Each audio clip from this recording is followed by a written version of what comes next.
Welcome back to the pod. Today we are talking to Sara Murray. Sara is a sales consultant, trainer, and speaker and works with leaders and sales teams to unlock the untapped potential in their prospecting and business development efforts.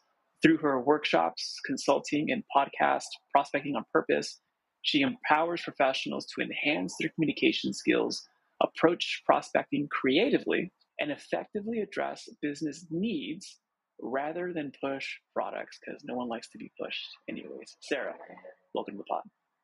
Hi, Raul. I'm so happy to be on it. Thanks so much for having me. I'm excited for this. We can dive into a lot around prospecting, your model of how you approach selling, your worldview around that. But I think I'm more curious right now to begin. Why focus your career around doing more sales training and speaking versus being the in-house salesperson? It's funny. I was thinking about building a business. And when you build a business, the goal is to do something that you're passionate about, that you can do all day long. And I was thinking, what do I most enjoy? And I really narrowed down to, I really loved the very beginning part of the sales process, like sitting next to someone at the airport bar and finding out what they did and then getting them to buy my widget, or finding connection points on how I could add value. You never know who you're talking to, their brother, their cousin, their business partner. The world is quite small. It's big, but it's quite small. And so I really loved the beginning part of the sales process. And I think that's an area where people really struggle, is just creating business development and hunting for business. So that I was like, okay, I love talking to people. I love business. It's something that comes naturally to me. How can I create some materials around it and market it and monetize it? And that's what I've been doing for the past 2 years. And it's been super fun journey, ups and downs, but it's been very rewarding. And I like the idea that you packaged it and created your own IP around that, which I think is a good podcast episode with Gray. Hopefully it'll air before this one, but he talked about creating a leveraged expertise business. And I liked that framing because it's essentially it's not the same work. Every client is different. Every niche is different. Every industry is different, but it's the same process, or you can compound learnings on that process so that you can be the best in the world for what you particularly do for your particular clients. And I really like that you mentioned that here. That's one way to think about it as well. It's not just I do X. It's I've pounded this process time and over again, and I found better ways of doing it. And that's what people are actually buying. It's the actual framework of how you approach it, and not just the execution of it, which we can have debates which one's more important versus the other. It's funny. I was thinking about the term prospecting, and that's an umbrella term. It could be business development, it could be sales, it could be networking, but like prospecting as a whole. And what I did is dorky, but I drew a tree on a notebook. I drew a trunk of a tree and then all these different branches. And I was like, if I was going to sit in front of someone and explain what prospecting is and how to do it, what would I tell someone who had no clue what it was? And so I wrote prospecting in the trunk of the tree. And then I just started filling out the limbs of just different processes to make friends, to build business, to start conversation. And then I put it in a priority order, what comes first. And then that's how I built the content. That's how I built the workshops. But it literally started with just me drawing a tree and thinking, if I was going to just explain it to someone who had no clue, what would I say? And so it's funny that certain things you create end up being the framework and foundation for all these other things. Yeah, mapping out the ideas. Why do you think a lot of people struggle with prospecting? And I think it's not just talking about the technical aspect of it, because you've seen this in large organizations and mid-sized organizations, maybe even small organizations. But why does that seem to be a key sticking point? I feel like when we're in a job, when we're in a sales role, when we're in any type of role, really, whether we're self-employed or working for a company, we're focused on our personal end goal, which is to do our job or make X dollars. We're focusing on ourselves so much. And I feel like when we do that, we cut ourselves off creatively. We don't see opportunities sitting next to us at the airport bar because we're so focused on ourselves and what our specific goal is. So I think where people get stuck is they're focused on their own objective, and that creates blinders to real opportunities that are always around us. So it is a framing, and it's almost akin to just the way I've listened to a lot of, I wouldn't just call it motivational speaking, but just a lot of different ways to see the world, and those words that I implant through audiobooks or programs to help me see my situation differently. It's similar here as well. If I'm just focused on my thing and myself, then I don't see the opportunities that are right in front of me. How do you shift that when you're working with teams? Because you do either doing what trainings in a corporate setting, or you're actually helping businesses at a fractional component, and you're helping salespeople think differently. What are some of the ways that you enable that to happen? Because it's not just here's the thing, a slide, you're done. It's a process that to happen. How do we practice it? Yeah. How do you start climbing the tree branches? And I Yeah. just barely came up with that analogy, but from my corporate world, I come from a commercial construction background, selling into hotels predominantly, but commercial buildings, enterprise clients. And I could always get to the top decision maker, always. And I was, again, when I'm building my tree, I was thinking about how am I doing that? And it really boils down to what I call ABAV, always be adding value. And anytime you're approaching any type of situation, you're thinking, how can I add value to the other person? And that could be the man who's opening the door for you, the person who's driving you to the airport. Like it can be small or it can be large scale. And when you approach things with that mindset, the sales portion becomes a lot easier because you're not asking for anything. You're just adding value. And it stems from Stephen Covey's concept of the emotional bank account, where you're adding these deposits into the other person's bank account. If I'm just always focused on adding value and adding deposits, when it comes time to ask for the meeting or ask for an introduction or ask for a lunch invite or ask for the order, the sales part becomes a lot more organic because I have so much equity in the bank. It would almost be weird if I didn't ask for business after we build this friendship, this camaraderie, this is proving that I'm a trusted partner because I'm not just in it for your money or your sale. I want to know who you are as a person. I want to add value to your business or your life. And then it becomes easier to ask. So I really think that one of the biggest secrets is if you can reframe your mindset to always be adding value in any interaction, that's what's going to help catapult you to these higher level decision makers because you're differentiating yourself from every other Me Too salesperson. Yeah, and to be honest with you, one of the conversations I've had recently, it was a prospecting call, and the way that I reached out to them, I forgot what I did. It was some sort of ad, inbound messaging. So we can dive through the strategy later. But the whole idea is there was a resistance on their end because obviously, it's a no name. I don't know who you are, and what's this guy sending me this training, location, or whatever guy. And I was being pushed off to the side. I'm like, okay, what are you working through? And they actually shared one key problem, but in very terse language, like short language. And I sent them, you know what? It sounds like I can introduce you to my friend. I introduced them to the friend who can actually add value to what they're doing and actually solve their problem. They met or whatever. And I kid you not, they posted on LinkedIn, shouting out for me the way that prospecting process worked. Not because I'm some sort of genius, because frankly, not. Just because I saw a need. I'm like, okay, cool. Here's someone that can help you. And then maybe 2 or 3 weeks later. But that is an example. Can you give us more examples if you're doing this in person? Like you mentioned, the taxi, the door person, maybe the front desk, maybe when you're meeting at the conference room. What are other ways to add value? Sure. You hear that a lot. Give me some tangible ideas that work well. And this is a silly example. I think this could be internal and external. So I'm going to give you an internal example and an external example. My grandparents had an avocado tree growing up, and I would always pick avocados from my tree. From their tree. And I would get avocados are anywhere from $2 to $4 sometimes. So it's like green gold, right? And at the time, my corporate headquarters was in Pennsylvania. So I would bring a whole suitcase full of avocados. I'd carry it on, and then I would just go around to people's desks and give them avocados. And it's the smallest example of an emotional bank account deposit. But when I needed their help, I could call my internal teammates and say, hey, and they would answer my call because I had some, even the smallest little example. So other ways that I like to do this is think of your own passions. Like maybe you love to hike, or I know you're a triathlon runner, swimmer, biker. You do all the things, Raul. Maybe next time I'm in San Diego, hey, I just heard of this awesome hiking trail. Have you heard of this hike? Let me grab your phone number. I'll text you the details. So it's a nice organic way to get people's contact information too. It's a little Trojan horse. Let me send you this awesome podcast episode. What's your number? Because when post-pandemic selling, direct contact info is king. I had a really cool story I just heard from one of my clients where they were going to a trade show. And it happened to be in Buffalo, New York, which is where they lived. So they had home court advantage, but they're thinking, okay, how can I add value? we've all been to trade shows. You get a ton of emails, visit the booth, stop by the booth, come see And the new flyers product. you never read and stuff like Yeah, that. never. And so what these guys did, they're like, okay, how can we add value?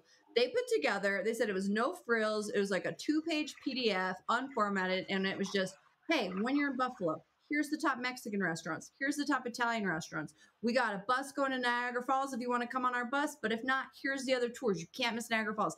And they just blasted that out. And they said it was the biggest game changer for their show because everyone came to visit their booth to say thank you. Mm. They would run into people out at the restaurants that they recommended. And they're like, oh, you're the one that recommended it. The event planner came and thanked them. And then they opened accounts in 7 new states that they weren't currently doing business. That's And a so cool way of doing live events. yeah, and it's free. It doesn't cost any money. And it's just it's standing out from the noise. And I think that's when you come from a place of value, you're going to stand out from the noise. I like that example because you mentioned this word, and I think we need to compound on it right now, creativity. Because it's not just here's like my 20 checklist of things that you need to do. It's here's the principle, and now it's up to you to come up with it creatively. And when you reframe it, it does force you to think creatively around it. One of the biggest things, especially in B2B, is obviously the slower sales cycles and the longer it takes. And from here, what you're saying, these are principles. They also seem like it's going to take a long time. It's going to take, how do you balance the length of time to relationship building, to knowing where to move the conversation in the relationship? Because you can't just be friends for a living. I have a framework. I call it bridging the gap framework. And the gap is really where we put our customers or our prospects up on a pedestal. And then we're all down here trying to jump up on the pedestal. Okay. And so the trick is to not take the person off the pedestal, but to find a way to put ourselves on it with them. So Smart. GAP stands for genuine interest. So just starting to ask questions, be genuinely interested in other people and listen actively. People are terrible listeners these days, myself included. I have to practice it too. But if we can make sure we're listening, that's where the creativity starts to percolate, because now we're hearing, oh, Raul's interested in mountain biking. Okay, maybe I can give him a mountain biking trail. There's different ways to form those bonds at the beginning. The second letter in the GAP framework is ABAV, always be adding value. And we're consistently putting deposits in. And the P stands for prized clients. And this is where we pivot from relationship building to sales generating activities. So I have a short example, another trade show example, but I was at a trade show. At the time, I was selling fire features, fire pits and fire elements. And I live in LA. You probably know this company, Golden Road Brewery, Golden Road Beer Company. So they were based in Burbank, and they were, at the time, they wouldn't distribute farther than a truck would travel. It was very eco-conscious brewing. And I see this guy walk by the booth, and he's got a badge that says Tony, ABC Pubs, Burbank, California. And I knew the owner of Golden Road also owned another pub called Tony's. And so I said, oh, hey, are you Golden Road Tony? And he says, actually, now I'm Anheuser-Busch Tony. I sold the brewery to Anheuser last year. And I gave him a high five. I was like, oh my gosh, I didn't hear that. I said, I have to tell you, I'm a vegetarian, and you have a recipe on you have a menu item called the Hearts of Palm Ceviche, and I love it so much. I hope they keep the Hearts of Palm Ceviche. Tony starts geeking out because that's my recipe. I'm a vegetarian too. So we like have all this common bond. And then I call them icebreakers, but mild, medium, and spicy icebreakers. So I asked him a little spicy icebreaker. I said, so what are you going to do with all your Anheuser-Busch money? So we had a bond at that point. We're high-fiving and vegetarian nerds. But I said, what are you going to do with all your Anheuser-Busch money? He says, oh, now I'm building 5 new restaurants in LA. I said, oh, have you considered fire pits? And now we're in the booth, and now we're talking about his business. So it's like those 2 little steps of genuine interest and always be adding value. Like I'm adding value because I'm complimenting his business prowess. I'm complimenting his recipe indirectly, but just again, being curious opens the doors. And then it would almost be weird if I didn't ask him about what's next for him. It'd be weird if I didn't pitch the fire features, but I'm going to give a caveat there. What we also see in trade shows is like this product pitch, product facts and features. Yeah, all the time. And so the other thing that I think is really important once you get to sales generating activities is communicating your message in a way that builds their business. So, hey, Tony, when you add a fire pit to your exterior patio, these people are going to sit around, hang out, spend more money on food and beverage. Don't worry about the fuel costs because it's going to pay for itself in the first couple of rounds of drinks, showing that it's a marketable amenity feature. There's an Instagram feed with the fire pit. So finding different messages where I'm not talking about how hot the fire pit gets or what the material is made of. I'm talking about how it's going to build his business. And that's like the biggest emotional bank account deposit you could ever do. Yeah, anchoring it towards the outcome. And that's, first of all, let's dive back into what is it, the mild, medium, and spicy Oh yeah. bridges.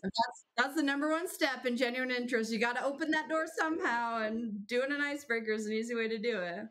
And the nice thing there is that the environment that you were in, it would have been weird if you never asked for any interest, because the environment is a natural selling environment. Same thing with That's LinkedIn. true. Like when people are in Mhm. LinkedIn, people are there for business. They're not there to jump up and high five and just like post or whatever. Like they're there to either learn something, connect with someone, or be entertained. And I just realized my mic isn't connected and these headphones are capturing that. So big issue. Okay, sure. Yeah, that was crazy. Sorry, I could have stopped you. I wasn't sure if it was just like the freeway outside. No, someone's constructing something outside and mowing the lawn. But on LinkedIn, it would be very awkward and very weird to just have those conversations and not move it. And there's also the antithesis of that. Some people go on LinkedIn, it's like, I don't want anyone to sell to me here. It's like, okay, well, don't go to the national trade show of every single Right. professional in the world. But you did it with tact. You did it with an actual strategy behind it. You didn't just do it loose. I'm just going to fly by the seat of my pants. But you had the intention, you had the goal. Talk to me more about what you just mentioned on selling, because I see this all the time too, even for services or for clients that want to sell a specific service versus selling the actual outcome. And my key thesis is never sell your services. Like, just don't sell them. No one cares about them. They care about what they do because of you. They care about your creative work because of what it allows them to do, not because of the work itself, which I might get some heat for that. But tell me your thoughts around like selling the business model versus just selling features. Yeah, I think that's one of the biggest shifts. And I learned this from a mentor at an early age. He gave an example of Starbucks coffee. And so, why do people like to go to Starbucks? Is it because the coffee is so much better? Not really. If anything, you could probably argue local coffee shops are going to have better quality, but we go to Starbucks because we can order it on our cell phone. It's ready before we walk in the door on the mobile app. We collect points. Like, it's consistent across all properties. We always know there's a Starbucks. That's more of like a program selling approach, is more of a business to consumer example, but I like it because it's so simple. Most of us aren't going to Starbucks because the coffee's that great. We're going because it's convenient in the way it fits into our lives. And B2B is the same way. Everyone's bombarded with facts and figures, but it's like, how is your product going to make their lives easier? So a good framework to look at it is, how does my product or service make my customer money, or how does it save my customer money? And that changes the conversation, because now you can get to top level decision makers because you're solving business problems versus just pitching product facts to them. Are there more categories besides those that you've seen? Because sometimes I see people buy because of ego, it makes them feel important, or because you're the safest option versus a non-safe option or a riskier option. And I think this does always boil down to more money, lower cost, longer LTV. Like, I know those are the KPIs you can anchor to, but have you leveraged or used any other angles, or can we just boil it down to make it super simple, make more or save more? I think the make more money or save them money is a really helpful first starting point, because obviously, if you have brand recognition, that is such a luxury item. It takes usually many years to build brand recognition. If you have that in your tool belt, you should be leveraging that all day, because I used to work for, I don't know the right example, like the king of the mountain, like the industry leader. That's probably better. I had to defend the mountain, but I worked for an industry leader.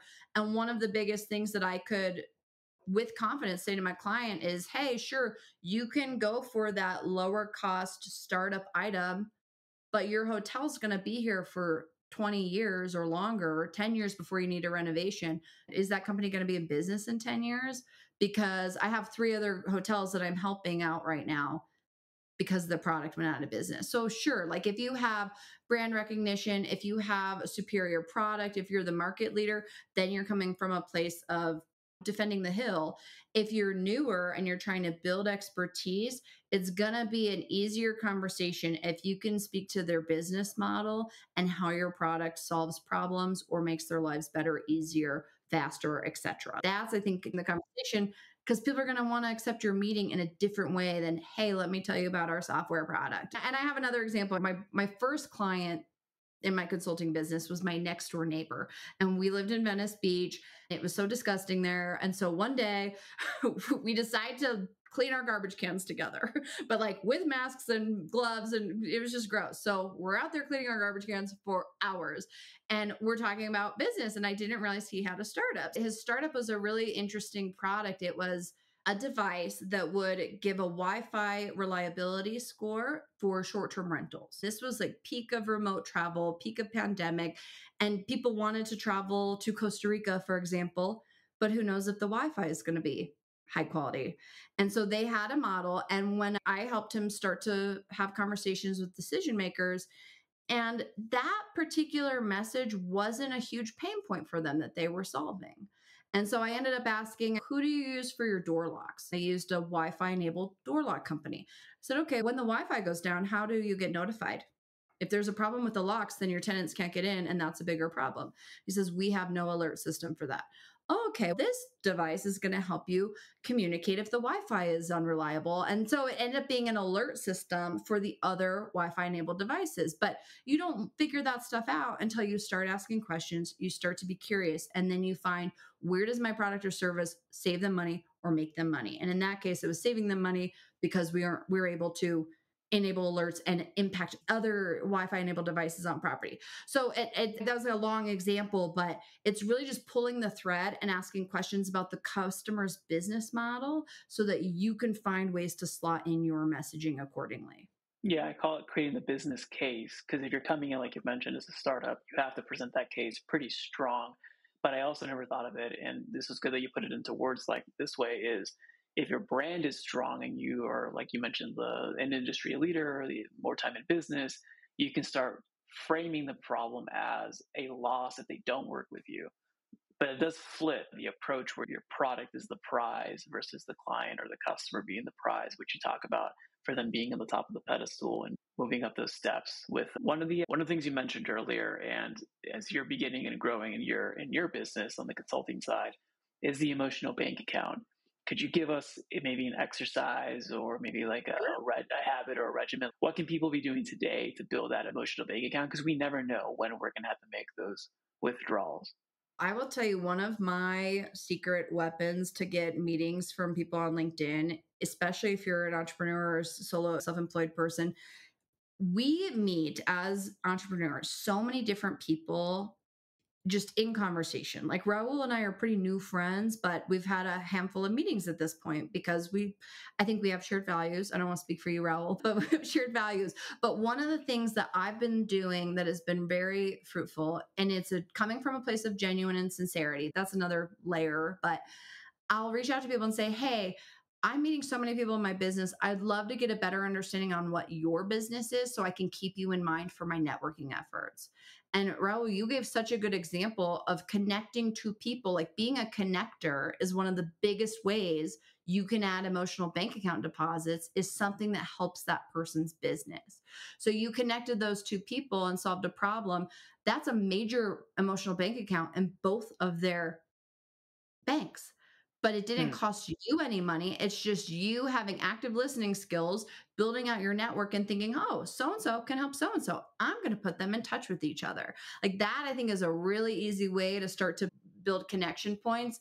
I have a meeting next week with the CEO of a company, and their product is pretty similar to someone I went on a bachelorette party with recently. And so I found her on LinkedIn. I said, hey, check out this company because I have a meeting with the CEO next week. If there's a fit, I'll bring you up and put you in touch. So I might never do anything with that. It may totally be irrelevant, Yeah. but she now knows that I'm thinking enough about her to find her on LinkedIn, send her the note. So it's just always thinking about how you can build others, how you can add value to others. And then that always gives you a reason to be front of mind without being salesy. And also not being boring. So go to more parties and bachelor.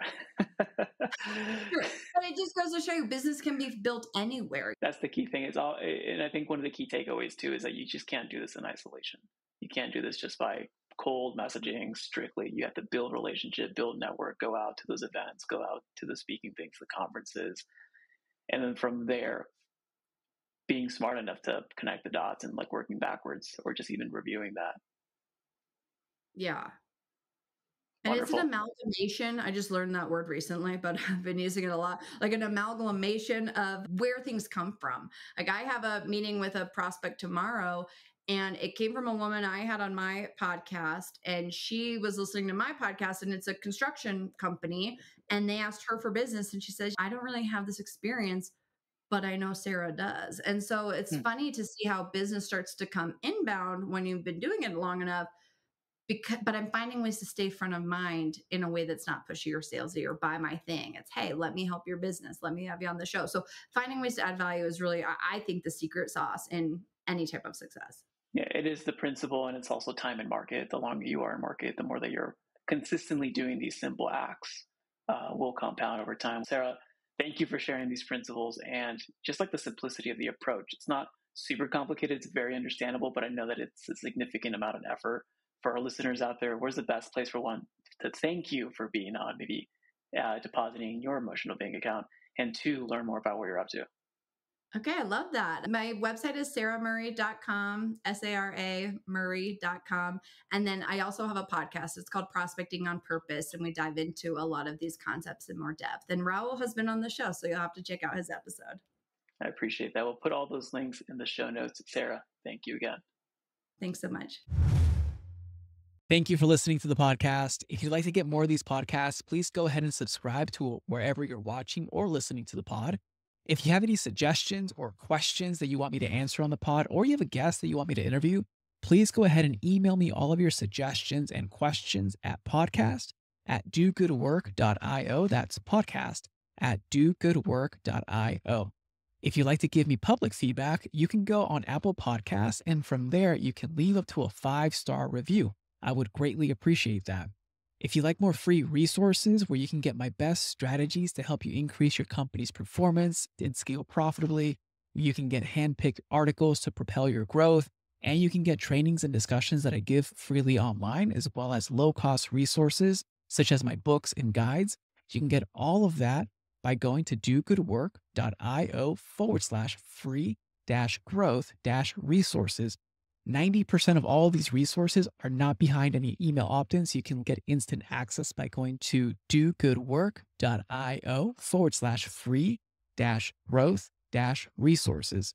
Now, if you'd like to accelerate your progress and shorten the gap between information and action and start seeing results in your business, let's work together to increase your company's performance and scale profitably and serve more clients without the overwhelm. You can request a free clarity call to see how we can best support you to reach your goals by going to dogoodwork.io/apply. Again, that's dogoodwork.io/apply. As always, it's an honor to be a small part in your journey. This is Raul Hernandez. Do good work.